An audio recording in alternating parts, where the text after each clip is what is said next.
ትምህርትና ኑሮ ነው ርዕሱ። ቲቶ ስለ ትምህርት በጣም ቲቶና ጢሞቴዎስ እንደምታውቁት በጣም አበክሮ ይናገራልና ትምህርቱ ደግሞ ከኑሮ ጋር የተያያዘ ነው የሚለውን ሐሳብ ነው የምናየው። ቲቶን እናወጣና እንዳልኳችሁ የቲቶ መጽሐፍና የጢሞቴዎስ መጽሐፍ ትምህርት ላይ በጣም ያተኩራል። እሱን ጥቂት እንድናይ እፈልጋለሁ። ገና ሲጀምር ቁጥር 1 ላይ አንድ እንደዚህ ይላል። ሐዋርያው ጳውሎስ ለምን ሐዋርያ እንደሆነ የሚናገርበት ነው። አንድ ሮሜም ላይ ይናገራል ለምን ሐዋርያ እንደሆነ። ይኸው ሊነግረን ነው። ምን ይላል? የእግዚአብሔርን ምርጦች እኔና እናንተን ማለት ነው እምነትና ወደ እውነተኛ መንፈሳዊነት የሚመራውን የእውነት ዕውቀት ለማሳደግ የእግዚአብሔር ባሪያና የኢየሱስ ክርስቶስ ሐዋርያ የሆነው ጳውሎስ ይላል። እና ለምን የእግዚአብሔር ባሪያ እንደሆነ ለምን ሐዋርያ እንደሆነ በማያሻማ መልክ ቁልጭ አድርጎ የእውነት ዕውቀት ለመጨመር ነው አፖስትል የሆንኩት። ይኸው ንባብ እኮ ነው እያደረግኩ የእውነትን ዕውቀት ለማሳደግ በማን ዘንድ?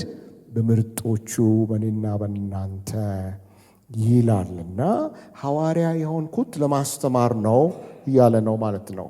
የእውነትን ዕውቀት ለመስጠት ነው ሐዋርያ የሆንኩት። እንደምታውቁት ቆላስያስ ላይ የእግዚአብሔርን ቃል በሙላት ታቀርብላችሁ ዘንድ ተልኬያለሁ ሐዋርያ ሆኛለሁ ብሎ ይናገራል። እንደው ጣል ማድረግ ሳይሆን ቃሉን አለ አይደለ ትንሽ እንደ ጠበል ሳይሆን በሙላት የእግዚአብሔርን ቃል ላቀርብላችሁ ሐዋርያ this is my calling እያለ እዚህ ጋር ደግሞ ሐዋርያ የሆንኩት የእግዚአብሔር ባሪያ የሆንኩት የእውነትን ዕውቀት ለማስጨበጥ ነው ብሎ ይናገራል። እና እዚሁ ቲቶ ምዕራፍ 2 ቁጥር 1 ላይ ደግሞ ስንሄድ አንተ ግን ከትክክለኛው ትምህርት ጋር ተስማሚ የሆነውን አስተምር ይላል። እና ግን ሲል ምዕራፍ 1 ሂዱና ነው የቤት ሥራ ልስጣችሁ። ዘብረቅም ያደረጉ አስተማሪዎች ስለነበሩ አንተ ግን ተጠንቀቅ፣ ትምህርት ላይ እውነተኛ የሆነውን ትምህርት አስተምር። this is very serious ይላል ማለት ነው። አስተምር። ከዛ የሚገርማችሁ ከቁጥር 1 ጀምሮ እስከ 8 እስከ 10 ድረስ በጣም በሚገርም መንገድ ወገኖች ትምህርቱን ራሱ ካሪኩለሙን ይሰጠዋል። ምዕራፍ 2 ከቁጥር 2 ጀምሮ በኋላ ትንሽ ነካዋለሁ አስተምር ብሎ ካሪኩለም ይሰጠዋል። ቁጥር 15 ላይ ይሄድና ደግሞ አይነት ማስጠንቀቅ እንግዲህ ይለዋል ልታስተምር የሚገባ እነዚህን ነው። 10ን አትዘባርቅ፣ ሰጥቻለሁ የምታስተምረውን ስቲክ ቱ ኢት። የሚገርም ጉድ ነው። የትምህርት ነገር እጅግ በጣም ሲሪየስ ነው። ምዕራፍ 3 ቁጥር 8 ምዕራፍ 3 ቁጥር 8 ይህም የታመነ ቃል ነው በእግዚአብሔር ያመኑቱ መልካሙን ነገር ለማድረግ ራሳቸውን አሳልፎ ይሰጡ ዘንድ እነዚህን ነገሮች ስዘረዝርልህ የነበሩትን ነገሮች አስረግጠህ እንድትናገር እፈልጋለሁ። በዚህ ፍሬምወርክ ቲቶን ካያችሁት ትምህርት እንዴት ኢምፖርታንት እንደሆነ፣ ትምህርት ዕውቀት እንደሚሰጥ ትምህርቱ በዝርዝር ተጽፏል። ከዛ በኋላ ይህንኑ አስተምር ተብሏል። አስረግጠህ አስተምር ደግሞ ተብሏል። ቲቶ ላይ ጢሞቴዎስ ላይ ደግሞ በጣም ጠንከር ያለ ማስጠንቀቂያ ያለበት ቃል አንደኛ ጢሞቴዎስ ምዕራፍ 4 ቁጥር 13 እኔ እስክመጣ ድረስ ቅዱሳት መጻሕፍትን ለማንበብ በመምከርና በማስተማር ትጋ ይለዋል። ምን አለ? ቅዱሳት መጽሐፍትን ለሕዝብ ለማንበብ ይላል። እናንተ የጌታ ባሪያዎች በግል ለማንበብ አይደለም የሚለው፣ ቅዱስ ቃሉን ለሕዝብ አንብበው ነው የሚለው። ትጋ ይሄንን ለማድረግ ይለዋል። የእግዚአብሔር ቃል ሁሉ የእግዚአብሔር መንፈስ አለበት ይላል። ቃሉን ደረቅ ያደረገ የደረቀ የሆነ እግዚአብሔር ቃል መንፈስ ቅዱስ አለበት ይላል። ቁጥር 16 ለሕይወትህና ለትምህርትህ ተጠንቀቅ፣ ዝም ብለህ አትብላ፣ ተጠንቅቀህ ብላ። ደግሞ ትምህርት ለሕይወት ነውና ለሕይወትህና ለትምህርት ተጠንቀቅ። ሲሪየስ ነው። ትምህርት ብዙ ቦታ ይሰጣል። አንተ ግን ተጠንቀቅ ይልና ይህን ብታደርግ ለትምህርትና ለሕይወት ከተጠነቀቅ ራስህንና የሚሰሙህን ታድና። አንደኛ አንተ ትድናል። ሁለተኛ አንተ ሕይወትህ ላይ ጥንቃቄ የምታደርግ ከሆነ አንተ ድነህ የሚሰሙህ ይድናሉ። አንተ ሕይወት ላይ ጥንቃቄ የማታደርግ ከሆነ አንተም ትጠፋለህ፣ የምታስተምረውም ሕዝብ አብሮ ይጠፋል። ተጠንቀቅ። ስለ ትምህርት የኔ ወገኖች፣ የትምህርቱ ዓላማ ምንድን ነው? ዓላማ አለው አይደል? ትምህርት ሰው ዝም ብሎ አይማርም አይደል? ዓላማ አለው። ምንድን ነው ስንል ቲቶ 1:1 ላይ ነገረን። ምን አለን መሰላችሁ? ቅድም አንብቤዋለሁ። ወደ እውነተኛ መንፈሳዊነት የሚመራ ይላል። እናንተ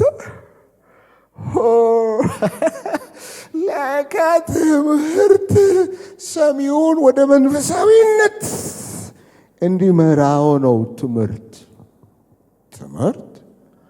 ማስደመሚያ አይደለም፣ ማስደነቂያ አይደለም፣ ማስጨብጨቢያ አይደለም፣ መምሪያ ነው። ወደ ምን ይመራል? ወደ እውነተኛ መንፈሳዊነት። የእናንተ መጽሐፍ ቅዱስ ይላል እግዚአብሔርን ወደ መምሰል። ስለዚህ ከዚህ ውጭ የሆነ ትምህርት ፉርሽ ትምህርት ነው፣ የከሸፈ ትምህርት ነው ማለት ነው። ሰው ተምሮ ሲያበቃ ትዕቢተኛ ገብቶ ትዕቢተኛ ከወጣ የከሸፈ ትምህርት ነው። ሌባ ገብቶ አሜን ብሎ ወጥቶ ሌባ ሆኖ ከወጣ የከሸፈ ትምህርት ነው። አሜን።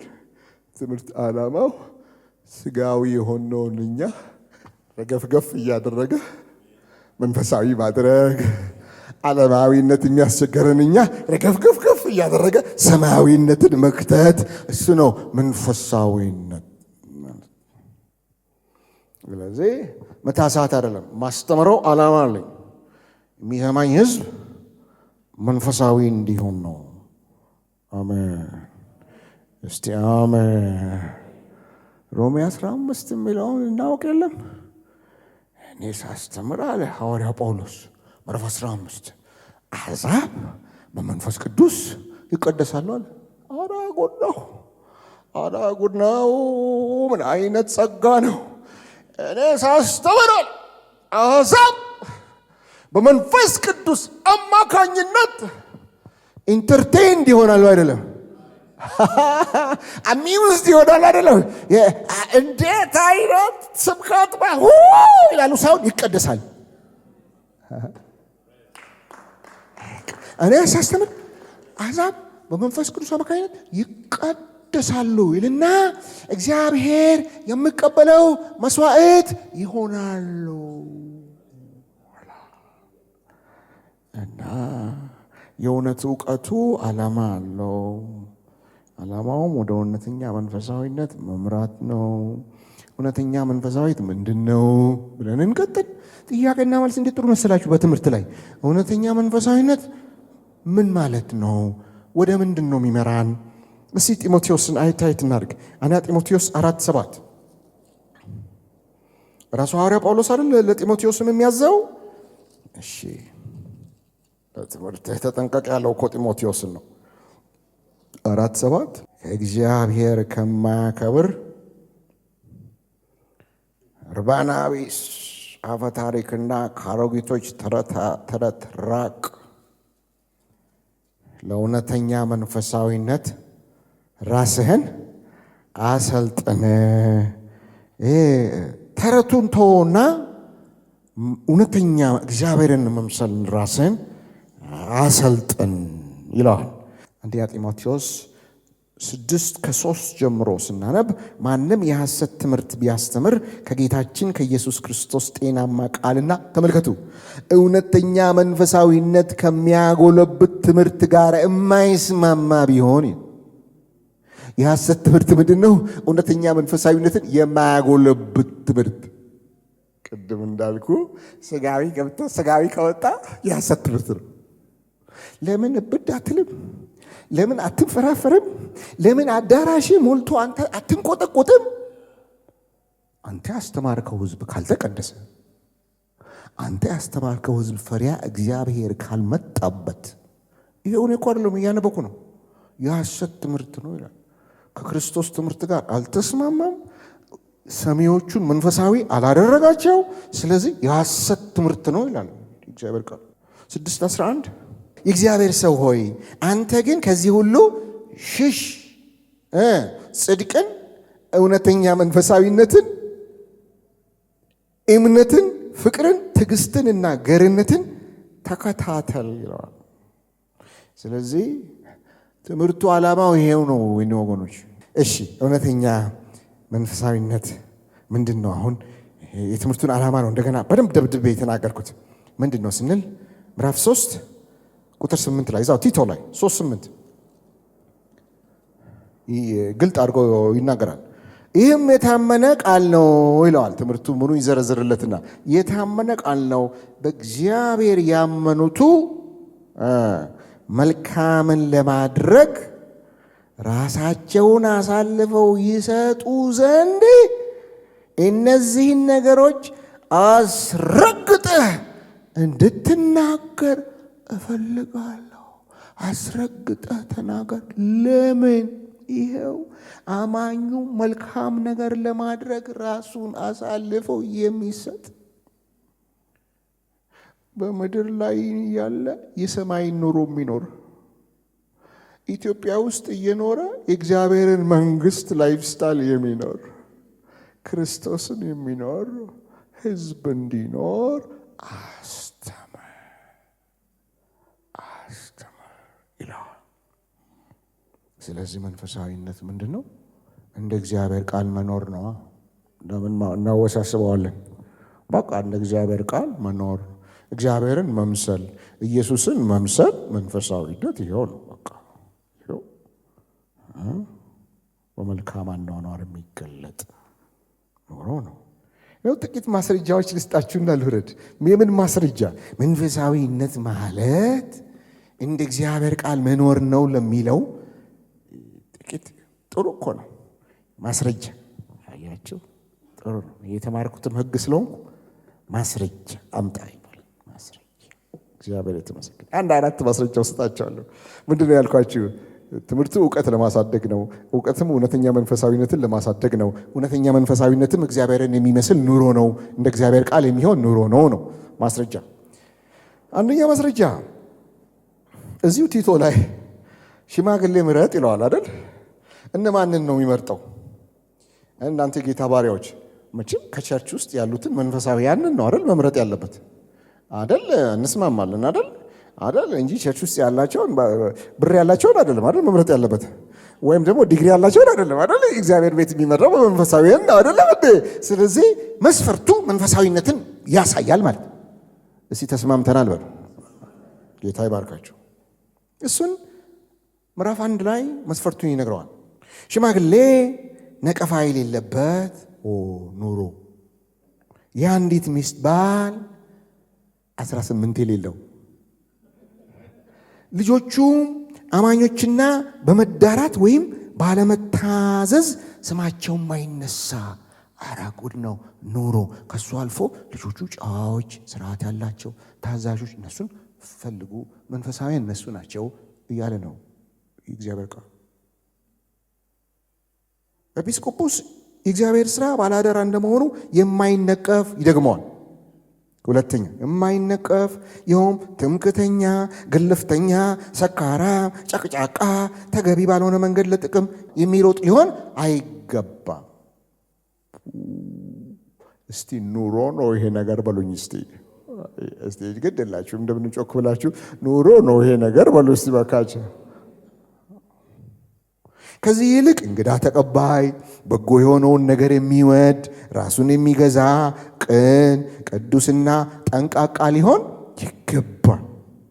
ቁጥር 9 ሌሎችን ትክክል በሆነው ትምህርት የሚያበረታታ፣ ይህንኑ ትምህርት የሚቃወሙትን ይወቅስ ዘንድ እንደተማረው በታመነ ቃል የሚጸና መሆን አለበት። ቁጥር 10 አመፀኞች፣ ለፍላፊዎችና አታላዮች የሆኑ ብዙዎች አሉና በተለይ እነዚህ ከተገረዙ ወገኖች ናቸው ብሎ ይቀጥላል። ስለዚህ ምርጫው መስፈርቱ የመንፈሳዊነት መስፈርት ነው ማለት ነው።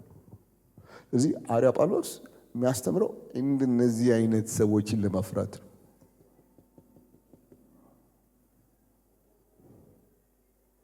እኔ ግን አንድ ጥያቄ እዚህ እኔ የምላችሁ እንደው ወንጌላዊ እንደው አንድ ቦታ እንኳን ይሄ ሽማግሌ መስፈርት እንደው በሳምንት 2 ቀን የሚጾም የሚጸልይ ያለ ማለቱ እዚህ ሁሉ ሲዘርዝር ይሄ የእግዚአብሔርን ቃል በዓመት 5 ጊዜ የሚሄድበት አለ ማለቱ ግን ትንሽ ቆም ብለን ማሰብ የለብንም? እኔ አላነበብኩም። ወንጌላዊ ካገኘ እስቲ እንድትነግረኝ እጠይቃለሁ። ታዲያ የእግዚአብሔር ባሪያ ጾም ጸሎትና የእግዚአብሔር ቃል አያስፈልግም ልትል ነው? በስመ አብ ወወልድ ወመንፈስ ቅዱስ አለለም። ታዲያ ምን ማለት ነው? እኔ መልሼ ልጠይቃችሁ። በቃል ጥቅጥቅ ያሉ አስቸጋሪ ሰዎች የሉም? አፋቸውን ሲከፍቱ እንደ ማሽን ጋን ትር ብለው እግዚአብሔርን ቃል የሚናገሩ ነውጠኞች የሉም ወይ? በየቀኑ 4 ሰዓት ተንበርክካ ስትነሳ እባሏ አናት ላይ የምትቀመጥ የለችም ወይ? ጸሎት ግሳጼ፣ ኧረ ግሳጼ፣ በሰማይ የሚበር በምድር የሚተነ በጥልቁ ብላ 4 ሰዓት ይሄ እስኪገተተት ርስታ ባሏ እስቲ አንዴ ሻይ ታፈንጭኝ ለራሴ ጸሎት ቀቀን ያዝ የምትል የለችም ወይ? መንፈሳዊ ናት ወይ?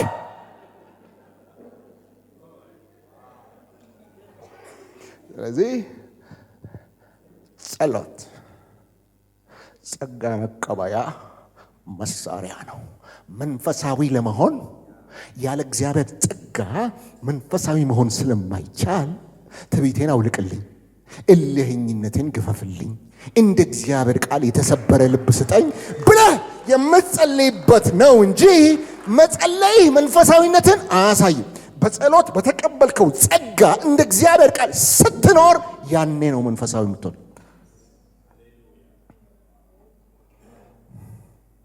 ቃልስ ቃልማ ጌታዬ መድኃኒቴ ሲጸልይ በእውነት በቃልህ ቀድሳቸው።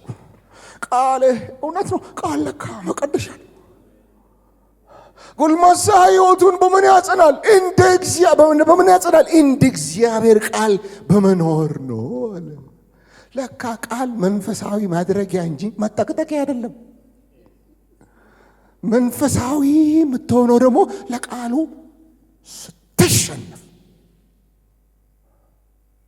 ቃሉን ሙዚቃ ማድረግ ስታቆም፣ ቃሉ ሲያስደነግጥ ወደዚህ ወደ ትሁት በቃሌ ወደሚንቀጠቀጥ ሰው እመለከት እግዚአብሔርን ቃል ከምተላለፍ ሰማይና ምድር ቢያልፍብኝ ይሻላል ብለህ ስትቆም ያኔ ነው መንፈሳዊ የምትሆን። ስለዚህ አንዱን ማስረጃ ጨረስኩ።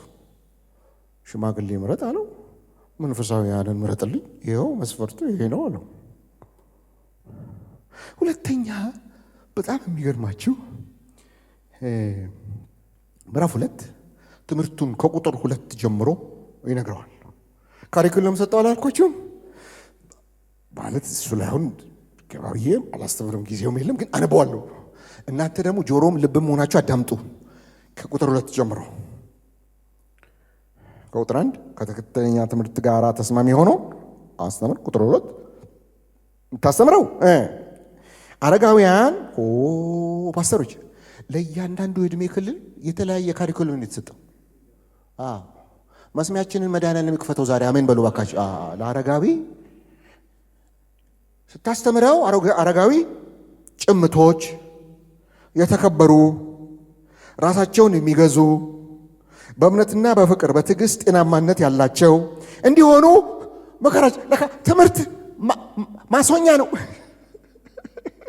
ማስደነቂያ ማስወኛ። የአማርኛ ትክክል አይደለም ግን ይገባቸዋል። ማስወኛን ማለት ቀዥቃዣውን ጭምት ፕሮዳክቱን ነው የሚነግርህ። አረጋዊ በደንብ ካስተማርከው እንደዚህ ይሆናል ማለት። አረጋዊ እኮ ጭምት፣ አረጋዊ እኮ ቢንቀጨቀጭ አያምርበትም። ጭምት ሲሆን ያምርበታል። የተከበረ ሲሆን አረጋዊ ቅሌታም ሲሆን አያምርበትም፣ የተከበረ ይሆናል ስታስተምረው ማለት ነው። ገብታችኋል? ስለዚህ መንደር ላይ ራሱ ለማስታረቅ እሱ ይጠራል። ለምን አስተምረዋላ፣ ኑሮውን ነክተዋላ፣ ቀርጸዋላ። አሮጊቶች ይላል። የአሮጊት ትምህርት ደግሞ የተለየ ቁጥር 3 ማድረጊያ ነው ላልኳችሁ ትምህርት ማድረጊያ ነው በሉ፣ መቅረጫ ነው በሉ ባካችሁ። አሮጊቶች በደንብ አድርገህ ካስተማርካቸው ምን እንደሚሆኑ ባኗኗራቸው የተከበሩ እንዲሆኑ በጎ የሆነውን የሚያስተምሩ እንጂ የሰው ስም የሚያጠፉ። መድኃኒዓለም የአሮጊት ችግር ያውቃል። አያቸው የሰው ስም እንዳያጠፉ አይስትም። ከኑሮ ጋር ነው ከባህሪ ጋር ነው የሚያስተምረው። አያቸው የማያጠፉ ወይም በወይን ጠጅ ሱስ የተጠመዱ እንዳይሆኑ አስተምሯቸው። አያቸው ትምህርት የሰው ኑሮ መቅረጫ ነው፣ ሌላ አይደለም። አስተምራቸው። እንዲህ ከሆኑ ምኖቹ አሮጊቶቹ በደንብ ካስተማራቸዋቸውና እንዲህ አይነት ባህሪ ከተላበሱ እነሱ ደግሞ ያስተምራሉ ይላል።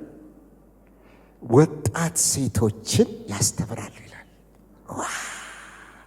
አፖስቶሊክ ቲቺንግ ወጣት ሴት ፓስተሩ አይደለም ያስተምራት። ለምሳሌ ፓስተሩ ሴት ሆኖ አያውቅም። አሮጊቷ ግን ሴት ሆና ወጣት ሴት ሆና ታውቃለች። ስለዚህ ለአሮጊት ለወጣት ሴት አስተማሪ አሮጊት ናት ይላል መጽሐፍ ቅዱስ። አፖስቶሊክ ቲቺንግ አፖስቶሊክ ኦርደር እና ምንድን ነው የሚያስተምሯቸው ሲባል ባሎቻቸውና ልጆቻቸውን እንዲወዱ ያስተምሯቸው። የእግዚአብሔር ቃል በማንም እንዳይሰደብ ራሳቸውን የሚገዙ ንጹሐን ማለት ሃይጂን ሳይሆን የልብ ንጽህና ነው። ንጹሐን ይኸውላችሁ በቤት ውስጥ በስራ የተጠመዱ እየተማረች ወጣት ሴት ቤቷ ጽድት ያለ ነው። ቤቷ ላይ ትሰራለች። በ21ኛውም ክፍለ ዘመን ማለት ነው። ለምን ተምራለች? ከማይታጠፈው ቃል ወይኩ እንዳው ብቻ ተበና ቸርች እንደው ኳየር እንደው ዘውዘው ማለት አይደለም። ከዘናትሽን ማሳበድ እሱ መንፈሳዊነት አይደለም። አው ልክ ነው። በጣም ልክ ነው። ጌታ የተባረከ ይሁን። በቤት ውስጥ በስራ የተጠመዱ ቸሮች። የተማረች ወጣት ሚስት ድስት አታሸሽም በር ሲንኳኳ። ባሏን አታጉረጠርጥም። ሳትነግረኝ ነው እንደምትመጣው። እርግጥ ንገራት፣ ግን አንዳንዴ ብትመጣም ቸር ስለሆነች ይሄ ሳለ መድኃኒዓለም አሟጠሽ ጋግሪ ትላለች። ቸርነት መንፈሳዊነት ነው። እንግዳ ተቀባይነት መንፈሳዊነት ነው። ቲቺንግ እቤት ያልገባ ቲቺንግ እያሳበደህ ነው። ቲቺንግ አይደለም። በስራ የተጠመዱ ቸሮች ለባህሎቻቸው የሚገዙ። ቤተ ክርስቲያን ለምን ታመሰች? አንደኛው ችግር ሚስቶች ባል አናት ላይ ወጡ። ማን ወንድ ይህንን ከዚህ ፑልፒት ላይ ሲናገራል? ሲጀመር ቆልጭ አላችሁ ራሳችሁ። አንድ ጀገራ ተገኘ ተጻፈ የሚያነብ አስተምሩና ቤታችሁን መንፈሳዊ አድርጉት። ትዳራችሁን መንፈሳዊ አድርጉት። ጎረቤት መዝሙራችሁን ሳይሆን ፍቅርና አክብሮታችሁን ይመልከት። ቁጥር 6 እንዲሁም ወጣት ወንዶች የወጣት ወንድ ትምህርት ደግሞ ሌላ። እሱን ፓስተሮች እናንተ ማስተማር ትችላላችሁ። ለምን? ወጣት ወንድ ነበራችሁ፣ አሁንም ብዙ አራቃችሁ። ወጣት ወንዶች ራሳቸውን እንዲገዙ ምከራቸው ይላል። የወጣት ወንድ ችግር ደግሞ በዘመንኛ ቋንቋ መፈንዳት ይባላል። እንዳይፈነዳ አስተምረው ይላል። ቀበቶውንም እጁንም ሰብሰብ እንዲያደርግ አስተምረው ይላል። መፈንዳት የለበትም። ወጣት ወንድ ራስ መግዛት ነው ደግሞ እሱ የሚማረው ይላል። ይኸው ቃል እኮ እያነበብኩ ነው። በማንኛውም ነገር መልካም የሆነውን ነገር ራስህን አርአያ አድርገህ አቅርብላቸው። በምታስተምራቸው ትምህርት ጭምተኝነት ለካ መንፈሳዊነት ነው እናንተ። ቁም ነገረኝነት ለካ መንፈሳዊነት። አይ እሱ የተበደረውን ይመልሳል። አይ እሱ መጣለው ካለ አይቀርም። አይ እሱ ከተናገረ አይዋሽም መባል እኮ ነው ቁም ነገረኝነት። ፕሬዝ ጋድ ሃሌሉያ ማለት መንፈሳዊነት አይደለም። ካፌ መበጥበጥ መንፈሳዊነት አይደለም። ቁጭ ብሎ በሰላም ካፌ የሚጠጣውን ሰው ከብተ ፕሬዝ ጋድ ኪንግ ምናምን ስነ ስርዓት ያዝ። ሰው ቡና የጠጣበት ቁም ነገረኛውን አትበጥበጥ። ተበጥብጠ አትበጥበጥ። የማይነቀፍ ጤናማ አነጋገር ይላል። እናንተ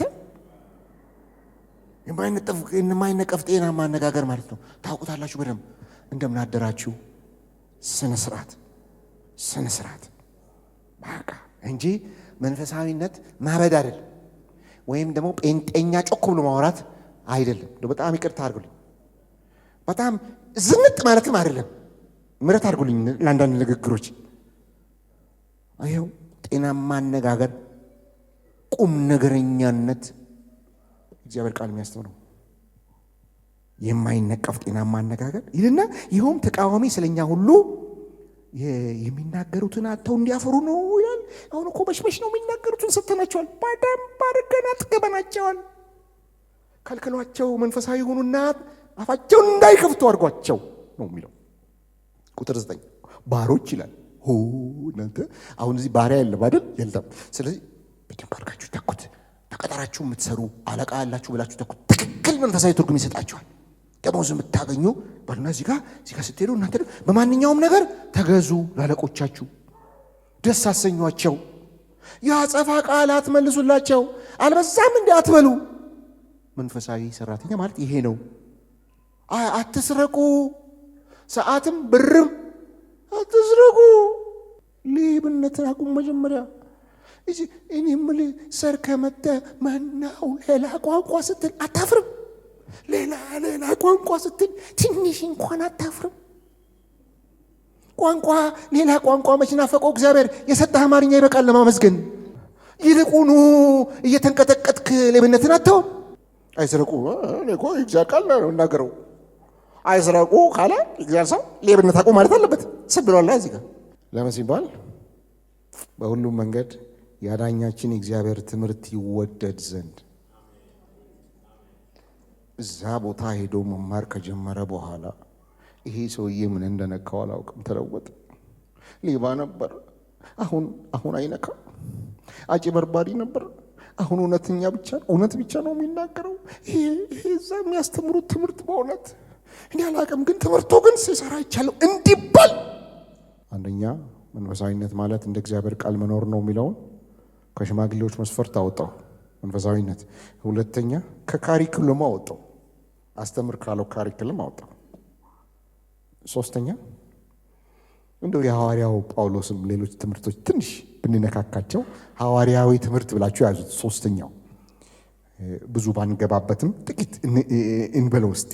ሁለተኛ ጢሞቴዎስ 3 ከ15-16 ይኸውላችሁ ከሕፃንነት ጀምረ በክርስቶስ ኢየሱስ በማመን መዳን የሚገኝበትን ጥበብ ሊሰጡ የሚችሉትን ቅዱሳት መጽሐፍትን አውቃል ይለዋል። ወይ ቁጥር 16 ቅዱሳት መጽሐፍት ቅድም ያልኳችሁ መጣ። አዳምጡኝ፣ አዲሱ መደበኛ ትርጉም። ቅዱሳት መጽሐፍት ሁሉ የእግዚአብሔር መንፈስ ያለባቸው ናቸው።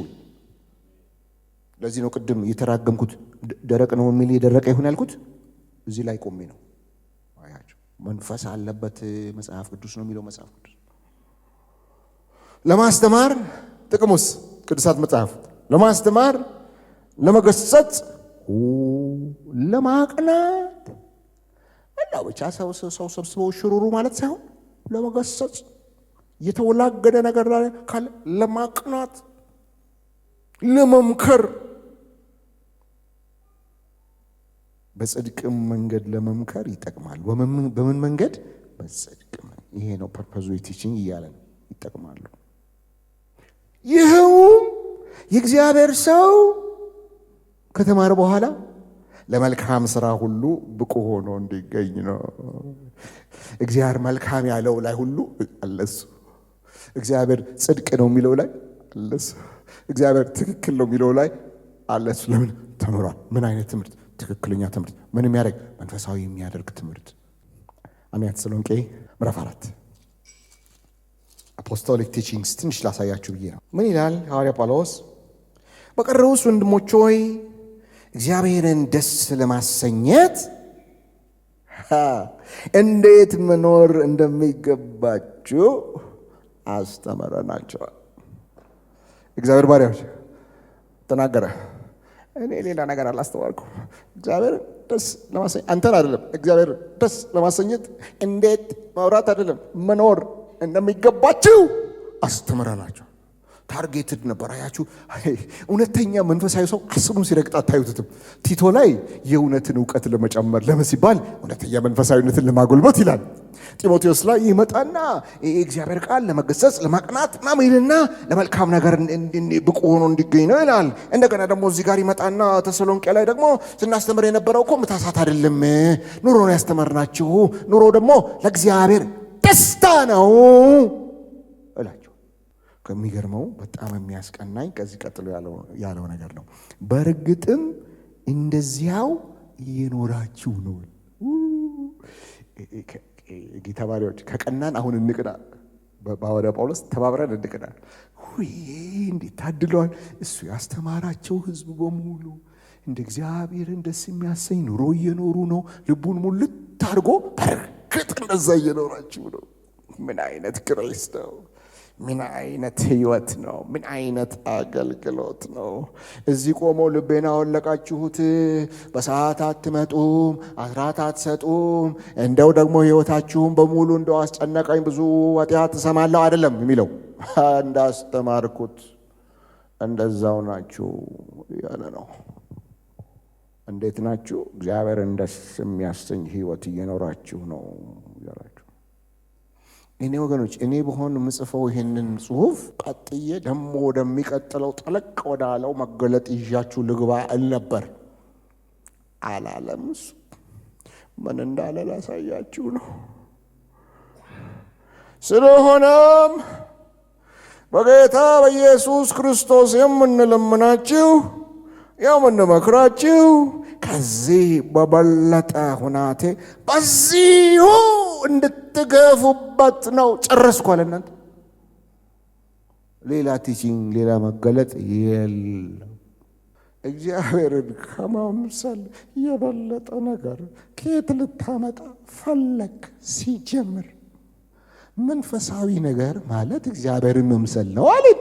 ከዛ ሌላ የት ልትወጣ ነው? ከእግዚአብሔር ሌላ የት ልትወጣ? የትስ ልትወርድ? የኢየሱስም ትምህርት እንዲሁ አይደል? ሌላ እኮ አላስተማርም።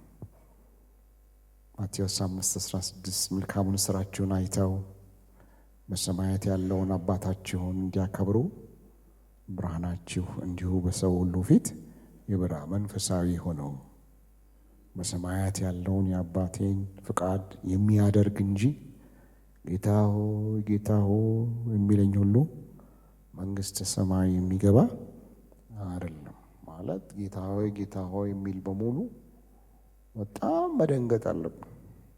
ምን ማለት መሰላችሁ? ታውቃላችኋል። ቀጥሎ እኛ በስምህ አጋንንት አስወጥተን የተባለው ክፍል ነው። ትንቢት ተናገርን ስልት ውሸታሞች መቼ ነው ትንቢት የተናገራችሁት አላላቸው? ተናግረዋል።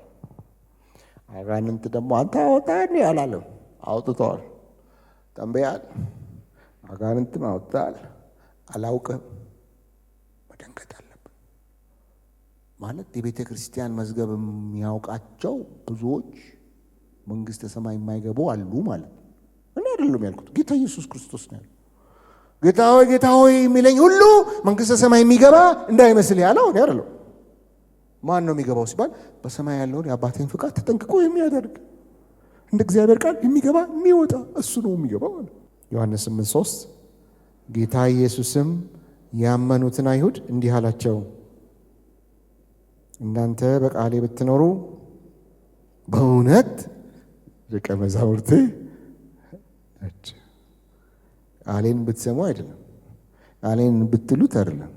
በቃሌ ብትኖሩ፣ እንደ ቃሌ ብትኖሩ ያኔ ቤተክርስቲያን መዝገብ ላይ ስለተጻፋችሁ አይደለም፣ ስለተጠመቃችሁም አይደለም። በቃሌ ብትኖሩ ያኔ ደቀ መዛሙርቴ ትሆናላችሁ። የሚገርመው ነገር እውነትንም ታውቃላችሁ ይላል። በጣም ይደንቃል። ደቀ መዝሙር ከተሆነ በኋላ ነው እውነት ራሱ በብርሃን የሚመጣው። ቅደም ተከተሉን አያችሁት? መጀመሪያ በቃሌ ኑሩ ያመኑትን አይሁድ ይላል። ሰሙ፣ አመኑ። ያመኑትን አይሁድ እናንተ በቃሌ ብትኖሩ ደቀ መዛሙርቴ ትሆናላችሁ። እውነትንም ታውቃላችሁ። ከእውነት የሚገለጠው ለነዋሪ ነው፣ ለነብናቢ ሳይሆን። ግሪኩ ዕብራይስጡ ብለህ ስታነበን ብትል ካልኖርክ አይገለጥልም። መገለጥ ከመኖር ጋር የታሰረ ነው። ኢየሱስም ያመኑትን አይሁድ እናንተ አመናችሁ አይደል? ግሬት ጉድ ፎር ዩ። በቃሌ ወደ መኖር ቀጥሉ። በቃሌ ስትኖሩ በቃሌ ለሚኖሩ ሰዎች የምሰጠውን ብርሃን እውነት ገልጥላቸዋል። ያ በኑሮ የተገኘው እውነትና መገለጥ ደግሞ አርነት ያወጣቸዋል። ስለዚህ ቲቶ ትምህርትና ኑሮ ለትምህርትህ ለሕይወትህ ተጠንቀቅ፣ አለበለዚያ አንተም ተማሪዎችም ትጠፋላችሁ። ትምህርት ቃለ እግዚአብሔር በማይከበርበት ሪቫይቫል የለም፣ ሁካታ ነው ያለው። እግዚአብሔር ቃል በተናጋሪው በጉባኤው ተገቢውን ስፍራ፣ ተገቢውን ክብር ሬቨረንስ፣ ተገቢውን ሰዓት ተሰጥቶት ዋና ስፍራ በጉባኤ ውስጥ እግዚአብሔር ቃል ባልሆነበት ማንም ብድግ ብሎ አንዲት ቃል ከዚህ መዞ 1 ሰዓት አጫጭሆ በሚሄድበት ቦታ ሪቫይቫል የለም። አዘረግጬ ልንገራችሁ ምንድነው ያለው? ሁካታ። እግዚአብሔር ቃሉን ነው። ሐዋርያት ሥራም አንብቡ። ቃሉን ነው የሚያጸናው በድንቅ በተአምራት። ይህ እውነት ነው። ቃሉ በሌለበት ምኑን ያጽና? ያንተን ጩኸት ለማጽናት አይመጣ። ያንተን ታይትልም ለማጽናት አይመጣ። ያንተን ዝንጣም ለማጽናት አይመጣም። ቃል እግዚአብሔር ሲወጣ እውነተኛ ሪቫይቫል ይመጣል። የዛን ጊዜ እውነተኛ ሪቫይቫል ሲመጣ ሰው ይቀደሳል፣ አንደበታችን ይቀደሳል፣ ትዳራችን ይቀደሳል፣ ስራችን ይቀደሳል። የዛን ጊዜ እግዚአብሔር እንደገና በአካሉ በኩል መከበር መፈራት ይጀምራል። እኛ በራሳችን ማስፈራት እንጀምራለን። ዛሬ በጩኸታችን በምናምን ያልሆነው ማስፈራት የእግዚአብሔርን ክብር መልበስ ስንጀምር ይፈሯቸው ነበር ወደሚለው እንመጣለን። ኑሮና ትምህርት